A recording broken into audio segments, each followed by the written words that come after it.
bueno que podemos saludarnos en la iglesia. Muy lindo tener niños en la iglesia y espero que para ustedes también sea lindo venir a la iglesia, ¿verdad? Bueno, pues ahora vamos a hablar de una parte del credo que dice volverá para juzgar a los vivos y a los muertos. Volverá para juzgar a los vivos y a los muertos. Se refiere a Cristo, ¿verdad? Que Cristo volverá. Cristo ya estuvo acá en la tierra hace 2000 años. Hace 2000 años estuvo acá. No en México, ¿verdad? Pero estuvo en este planeta. Y volverá. Y volverá. Otra vez no sabemos cuándo, pero volverá. Es lo que creemos. A juzgar a vivos y a muertos. Y cuando Él nos venga a juzgar, porque nosotros a lo mejor estaremos vivos o estaremos muertos, no sé, pero nos va a juzgar, ¿verdad? Él nos va a juzgar con su gracia y su misericordia. Sí, porque si nos juzgas sin misericordia y sin gracia, vamos a salir reprobados. Pero por su gracia y por su misericordia tenemos confianza que vamos a salir aprobados en ese juicio, así como acabamos de leer en la Biblia. No le tienen miedo, ¿verdad?, a que venga Cristo a juzgarnos, ¿no? Pues espero que cuando venga nos pueda juzgar y que nosotros estemos felices de eso, con gusto, digamos, sí, Señor, a mí, júzgame, a mí, júzgame, porque cuando Cristo nos juzga con su gracia y su misericordia y endereza las cosas, ¿verdad? De eso vamos a estar hablando aquí. Espero que ustedes también puedan escuchar esto que voy a explicar. Si acaso aguantan, no hay ningún problema, ¿verdad? Si nos aguantan un poquito más, yo les voy a explicar esto, y si ustedes lo pueden entender, entonces yo ya la hice. Un buen explicador seré si ustedes lo pueden entender. Bueno, vamos a hacer oración con ustedes. Señor, hacemos oración con los niños presentes en el culto para también nosotros hacernos como ellos, como niños en nuestro corazón. Queremos, Señor, que tu palabra pueda producir mucho fruto en nuestro corazón, en nuestra vida, nosotros dispuestos a seguirte y a creerte con la sencillez y la humildad de un niño. Amén.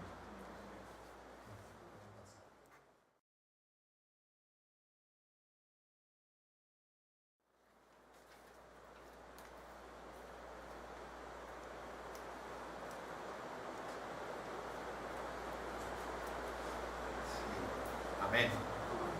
Dice primera de Pedro, capítulo 4, versículo 5, que dice así: pero ellos darán cuenta, ellos y nosotros, todos daremos cuenta, al que está preparado para juzgar a los vivos y a los muertos. 1 Pedro 4, 5. Darán cuenta al que está preparado para juzgar a los vivos y a los muertos. Hoy cerramos nuestras reflexiones acerca del segundo artículo del credo. El credo tiene 3 artículos. El primer artículo se refiere a Dios el Padre. Ya lo vimos. Creo en Dios, Padre Todopoderoso, Creador del cielo y de la tierra. Después, el segundo artículo, que es el más extenso, es el que se refiere a Cristo. Y hoy vamos cerrándolo ya. Esto es lo último que dice el credo de los apóstoles acerca de Cristo. Creo en Jesucristo, su único Hijo, nuestro Señor.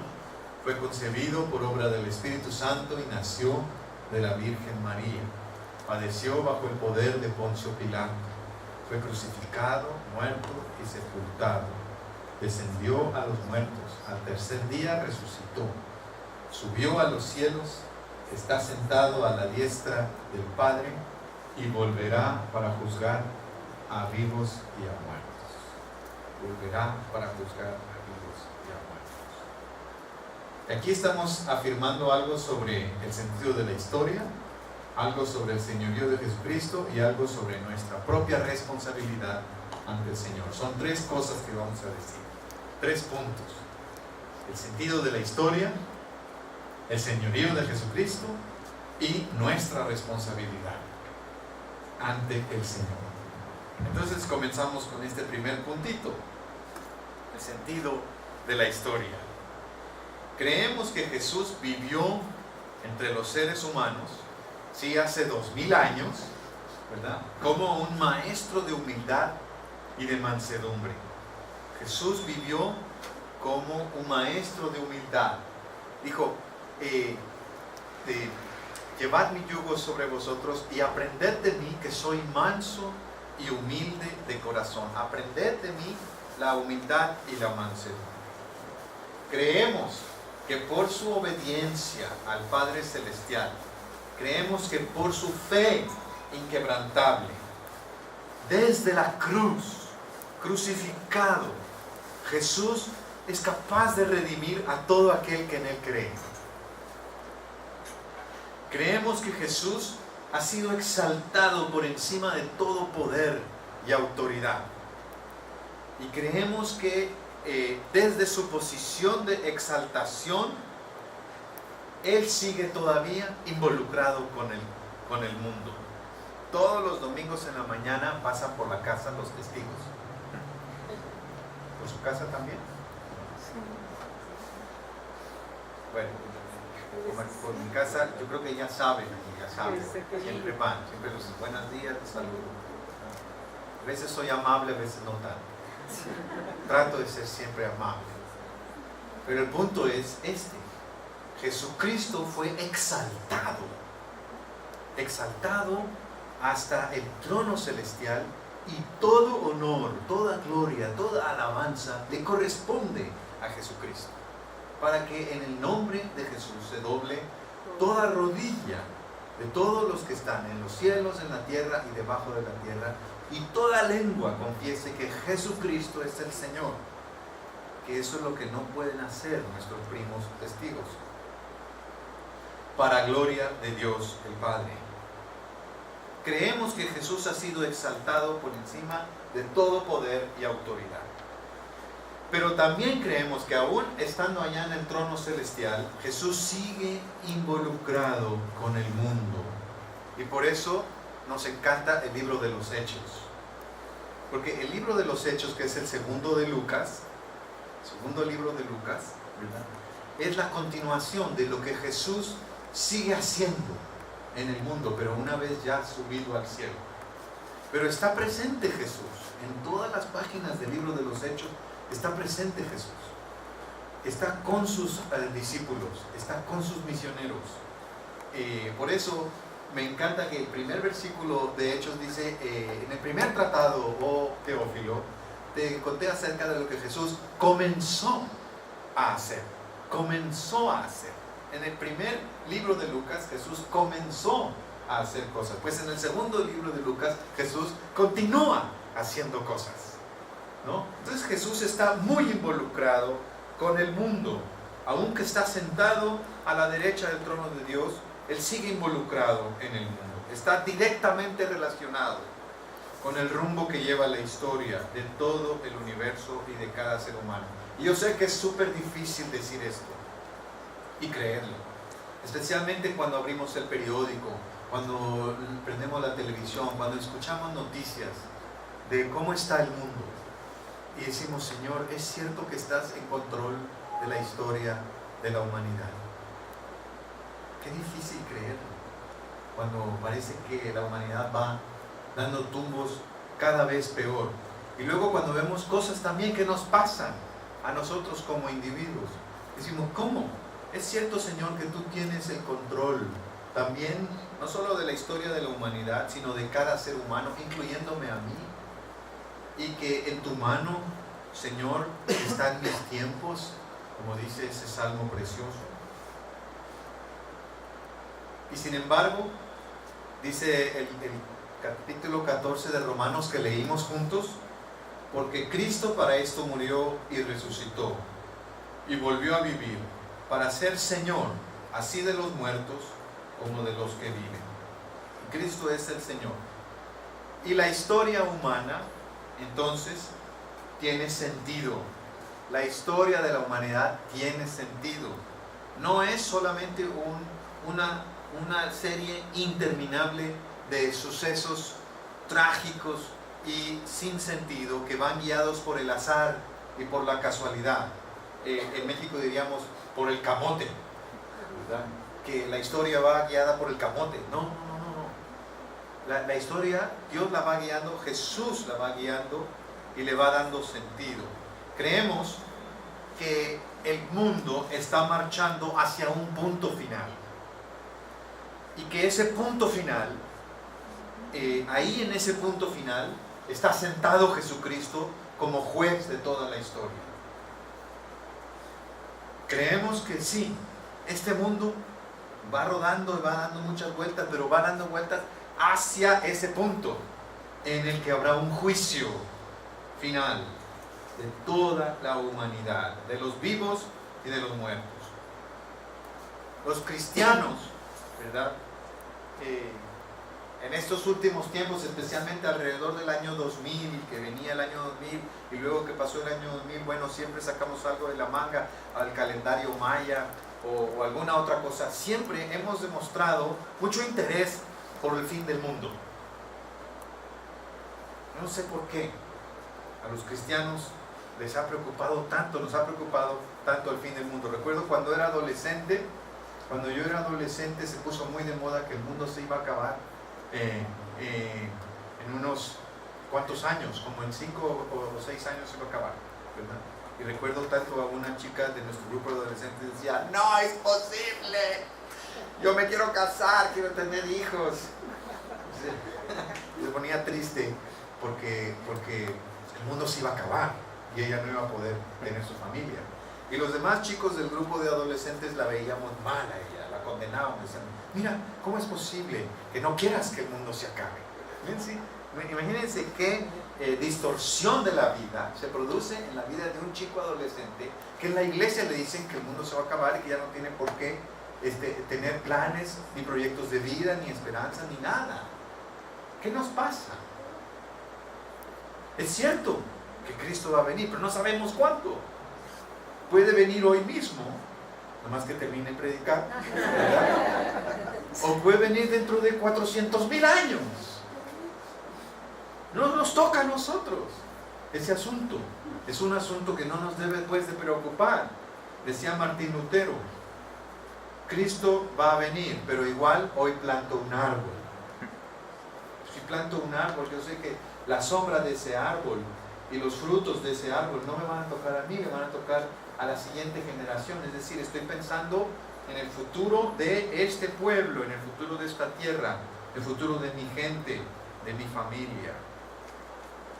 Así pues, hemos tenido un interés, no sé, tal vez enfermo sobre el fin del mundo. E incluso se han diseñado calendarios detallados para explicar cómo será ese desenlace final. Y si usted está aprendiendo de la Biblia, o si usted está preocupado, está empezando a conocer estas cosas, todo ese capítulo sobre el fin del mundo, nada más tenga eso en mente: Cristo va a volver a juzgar a los vivos y a los muertos. Eso es todo lo que dice el credo. Que cuando, que si dónde está Barack Obama, que si la guerra de Irak, que si Peña Nieto, la bestia, que si no, bueno, no se preocupen de esas cosas, porque bestias abundan. No quiero meterme más en problemas, ¿verdad? Esas no son cosas que nos interesen en la Biblia.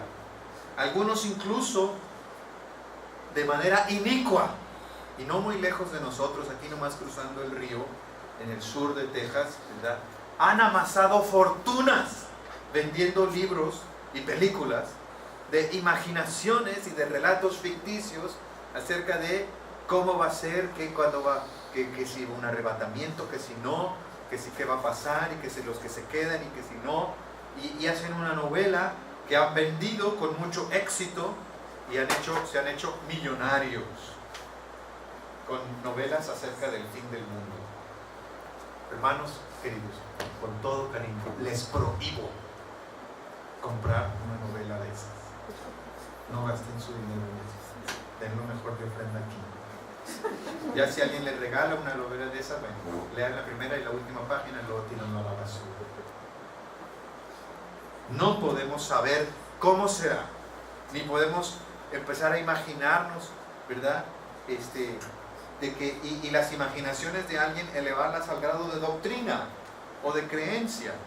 Lo que sí afirmamos con todos los cristianos de todas las culturas, de todas las épocas, de todas las iglesias, es que Jesucristo volverá para juzgar a los vivos y a los muertos. Volverá como Señor soberano a juzgar al mundo entero. Ese es el sentido de la historia. La historia, con todo y que lo vemos que tiene muchas contradicciones, muchas tragedias y todo, de alguna manera sabemos que Dios la va guiando hacia ese punto final, que será juzgada la humanidad.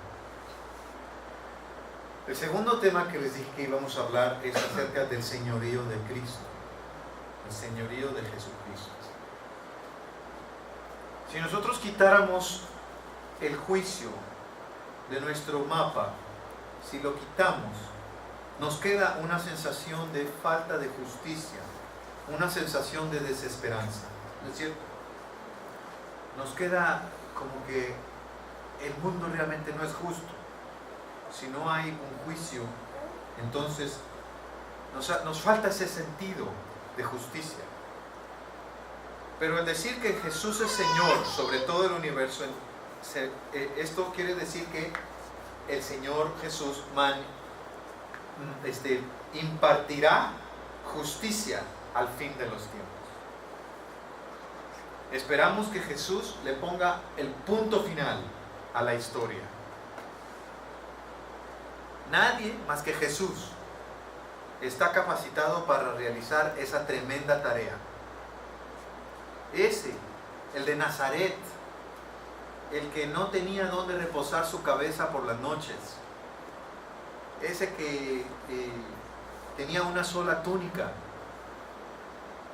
ese nazareno, ese profeta Galileo Jesús, Él es el que hará pagar sus culpas a quienes de manera impenitente se mueven por la vida sin temor de Dios. Sí habrá un juicio, porque si no, entonces nos queda ese sabor de injusticia. Si no se le llama en cuenta a los tiranos, a los asesinos, a los malvados de la historia, de las grandes historias y de las pequeñas historias. El juicio provee el sentido de justicia que a nuestro mundo tanto le falta.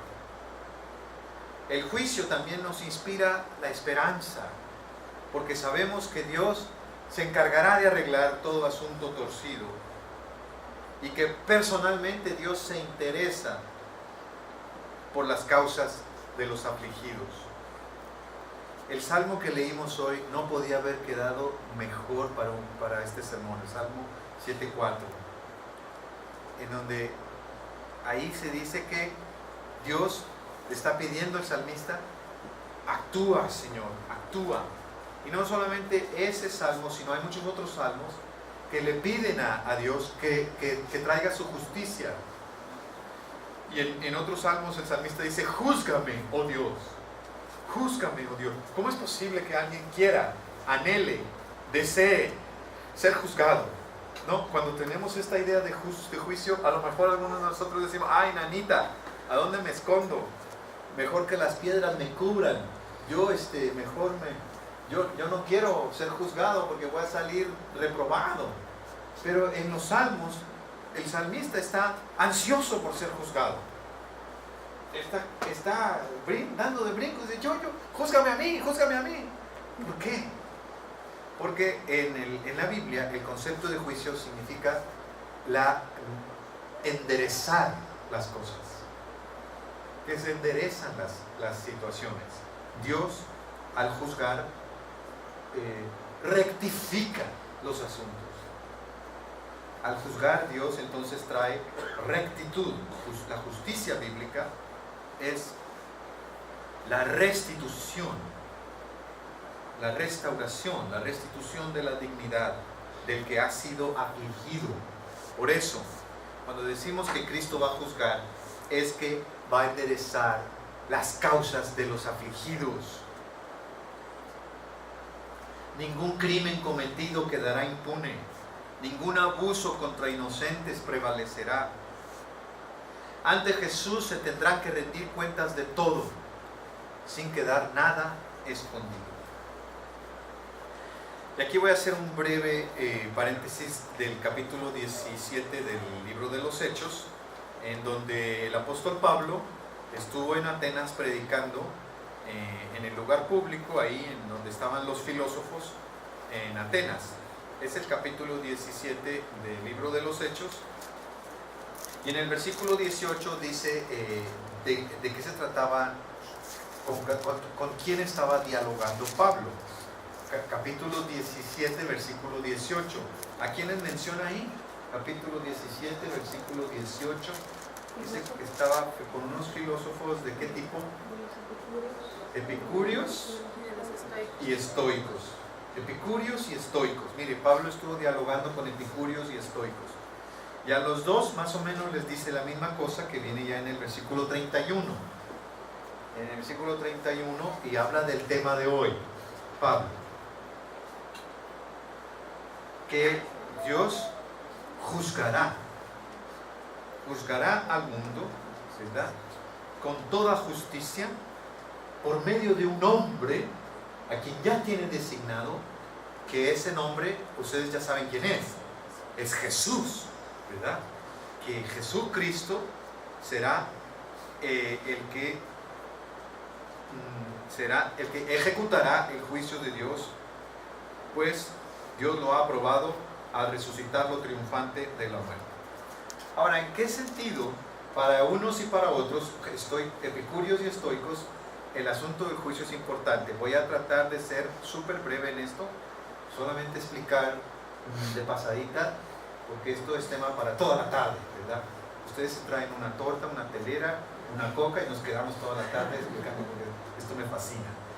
Pero los epicúreos simplemente decían: Dios está muy lejos, no le interesamos a Dios, Dios está allá afuera de la galaxia, allá en el monte Olimpo están los dioses.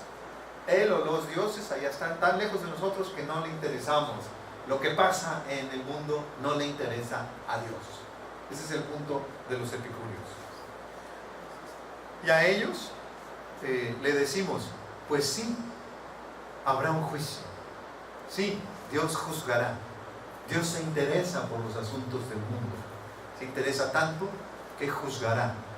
Y tiene Dios una clara visión de justicia, de lo que es justicia y de lo que es injusticia. Y entonces Él juzgará, Dios juzgará al mundo según este varón a quien ha resucitado de los muertos, llamado Jesucristo. Por Jesús lo juzgará. Entonces a los epicúreos les dice eso.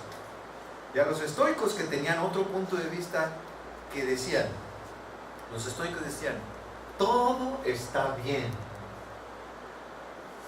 Yo estoy bien y tú estás bien.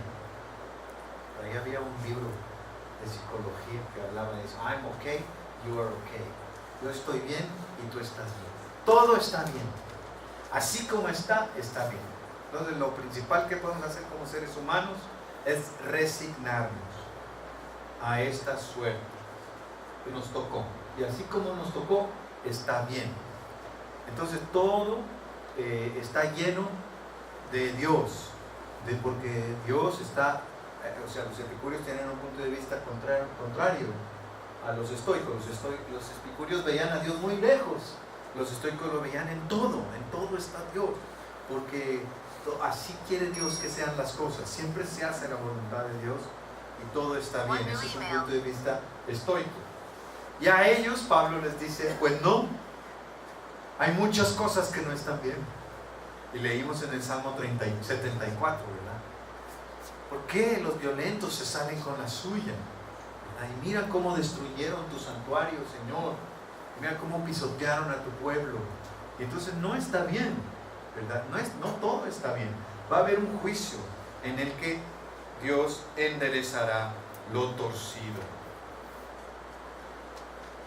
Todos, incluyendo los vivos y los muertos, hemos de comparecer ante Jesús. En nuestra cultura mexicana se respeta mucho a los difuntos. Y cuando una persona muere, ya no se puede decir nada de esa persona. Es como de pronto, a la hora de morir, se convierte en una persona buena. No, era un santo, ¿verdad? Don Eufemio era un santo, ¿verdad? Y todos los que lo conocieron en mí decían, qué barbaridad. Pero en el funeral todo se dice cosas buenas, ¿no es cierto? ¿Por qué somos así? Esa es nuestra manera de ser.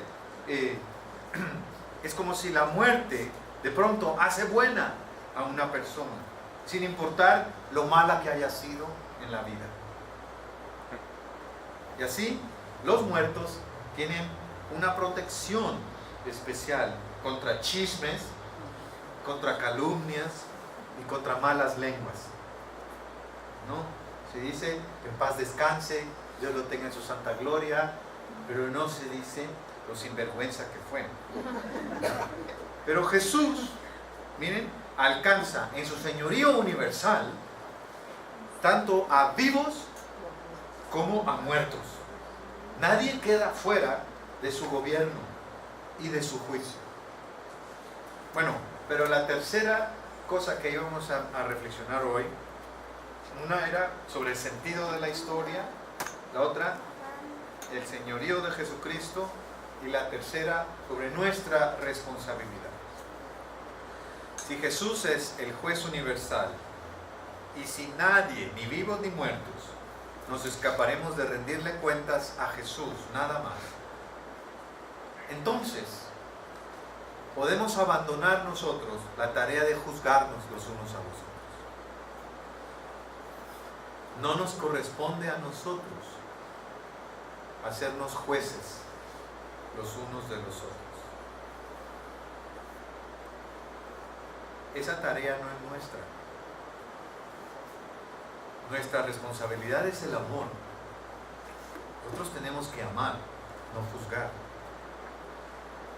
Y aunque sé que es muy difícil esto, porque nosotros tenemos la tentación de decir, es que eso estás mal, ¿verdad? Y juzgarnos unos a otros. Pero hemos leído, ¿verdad?, en Romanos 14, el texto de hoy, que nosotros hemos de llegar al tribunal de Cristo. ¿Cómo te atreves entonces a erigirte en juez de tu hermano? ¿Quién eres tú para despreciarlo? Vamos todos a comparecer ante el tribunal de Dios. Así pues, podemos abandonar esa tendencia de juzgarnos unos a otros, pero también la tendencia de juzgarnos a nosotros mismos. Dios es nuestro juez. Dios es nuestro juez. No tenemos nosotros que cargar con culpas y castigos que Cristo ya pagó. Es cierto que no somos perfectos en nuestro caminar cristiano. Tenemos errores. Pero no nos juzguemos a nosotros mismos. Si hemos confesado al Señor y nos hemos arrepentido en verdad, pues Dios nos da su maravilloso perdón. El Señor es juez, pero también, al ser juez, el Señor justifica. Dice Romanos 8:33. Él es el que nos justifica. Así, a la hora de que nos vayamos a presentar ante el tribunal de Cristo, hermanos y hermanas, vamos amparados por la sangre de la cruz de Cristo. No vamos a presentarnos ante Cristo pretendiendo ser perfectos o ser muy buenos o haber sido invitados, ¿verdad? A nosotros, acá en México también se conoce mucho el concepto de entrar de gorra a una fiesta, ¿verdad? Alguien es el invitado, pero este invitado trae a uno o a dos que van de gorra, ¿verdad? Así se dice. Entrate. Oye, ¿y a ti tú conoces eres de la familia del novio o de la familia de la novia? Soy amigo de un primo, de un amigo del novio, ¿verdad? Entonces, ahí algunos de nosotros creemos que tendremos derecho a presentarnos ante Cristo, pero no, todos y cada uno de nosotros vamos de gorra. No tenemos méritos delante de Jesús. Ni siquiera, no sé, los líderes, el pastor, la hermana Cuni, no podemos llegar ante Cristo. Mira, yo tenía un estudio bíblico, ¿verdad? Yo tenía un ministerio acá, yo pastoreaba una iglesia. Ninguno de nosotros puede presentarse ante el Señor argumentando méritos. Más bien vamos todos al juicio con la oración de aquel pecador que decía: Señor, sé propicio a mí, que soy pecador. Sé propicio a mí, que soy pecador. Y vamos con la confianza que nos infunde el amor de Dios en nuestros corazones. En el amor no hay temor. Dios conoce y comprende nuestras luchas, nuestras imperfecciones, nuestros errores, y nos justifica. Podemos entonces también vivir ahora justificados. Quien le tenga, los que le van a tener miedo a ese juicio son solo aquellas personas que no han querido creer en Jesucristo, que conscientemente le han estado rechazando, aquellos que no han conocido a Cristo personalmente, han oído las buenas nuevas, pero no han dado su vida al Señor, han persistido en vivir en sus propios rumbos, y a ellos el Señor les dirá: bueno, pues que se haga tu voluntad. No reconocen para nada la palabra de Dios que ha venido a darnos vida. Solo a ese que no desea tener nada que ver con Jesús le espera un mal día en el día del juicio. Esta palabra y este anuncio nos llegan hoy para que estemos advertidos, porque de tal manera amó Dios al mundo que ha dado a su Hijo unigénito, para que todo aquel que en Él cree no se pierda, mas tenga vida eterna. De tal manera es Cristo el Señor de todo, que nada ni nadie se escapará de presentarse ante Él a rendirle cuentas de su vida, de sus actos y de su fe. A Él nos acercamos con la confianza de la fe y con el arrepentimiento para ser abrazados al final de nuestros días. Y Dios, de su boca, nos va a dar esas palabras de bienvenida. Bien, buen siervo y fiel. Sobre poco has sido fiel, sobre mucho te pondré. Entra en el gozo de tu Señor. Amén.